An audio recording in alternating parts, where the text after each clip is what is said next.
कहते हैं, कुछ जहाज डूबने के बाद भी जिंदा रहते हैं, अपनी यादों में और अपने श्राप में। मैं एडवर्ड हेल हूं, एक समुद्री इंजीनियर। सालों से टाइटैनिक के मलबे की खोज में लगा था, पर उस दिन जो मिला वो इंसानों के लिए नहीं था। गहरे नीले समंदर में उतरते ही अंधेरा ऐसा था जैसे कोई दूसरी दुनिया हो। मेरे चारों तरफ सिर्फ ठंडा पानी और पुराने जहाज के टूटे हिस्से थे। जब मैंने अपनी लाइट ऑन की तो सामने टाइटैनिक का दरवाजा दिखा, जंग लगा हुआ, लेकिन जैसे अब भी किसी के आने का इंतजार कर रहा हो। जैसे ही मैं अंदर गया, चारों तरफ सन्नाटा था, बस मेरी सांसों की आवाज गूंज रही थी। मैंने देखा, दीवारों पर पुराने चित्र अब भी लगे थे। कुछ कुर्सियां जगह पर थीं, जैसे लोग बस उठकर चले गए हों। अचानक मेरी नज़र एक पुरानी मेज पर पड़ी, जहां पर एक छोटा सा म्यूजिक बॉक्स रखा था। मैंने उसे छुआ भी नहीं था, लेकिन वो अपने आप चलने लगा।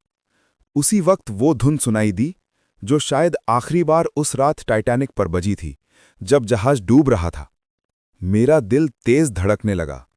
मैंने इधर-उधर देखा, लेकिन वहां कोई नहीं था। फिर भी ऐसा लगा जैसे कोई मेरी पीठ के पीछे खड़ा है। धीरे धीरे तापमान और नीचे गिरने लगा। मेरी सांसें जम सी गईं। तभी मैंने देखा, सामने से एक धुंधली आकृति मेरी तरफ बढ़ रही थी। एक औरत थी, पुराने जमाने का गाउन पहने, उसके बाल पानी में लहरा रहे थे। उसकी आंखों में डर नहीं था, बस इंतजार था। ऐसा लग रहा था जैसे वो मुझे देख रही हो, पर असल में किसी और को ढूंढ रही थी। मैं पीछे हटने लगा। मेरा ऑक्सीजन कम हो रहा था।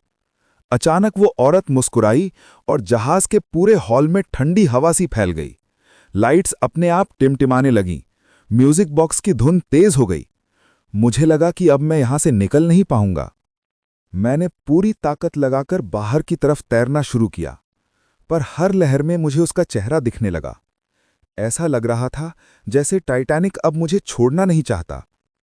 मैं किसी तरह ऊपर पहुंचा, लेकिन पानी की सतह पर पहुंचते ही मेरी नज़र फिर उसी जहाज पर पड़ी, और उसकी खिड़कियों से वही औरत मुझे देख रही थी। शायद वो अब भी वहीं है, और शायद मैं भी, क्योंकि कभी-कभी रात के सन्नाटे में मुझे वही धुन फिर सुनाई देती है। टाइटैनिक की आखिरी धुन,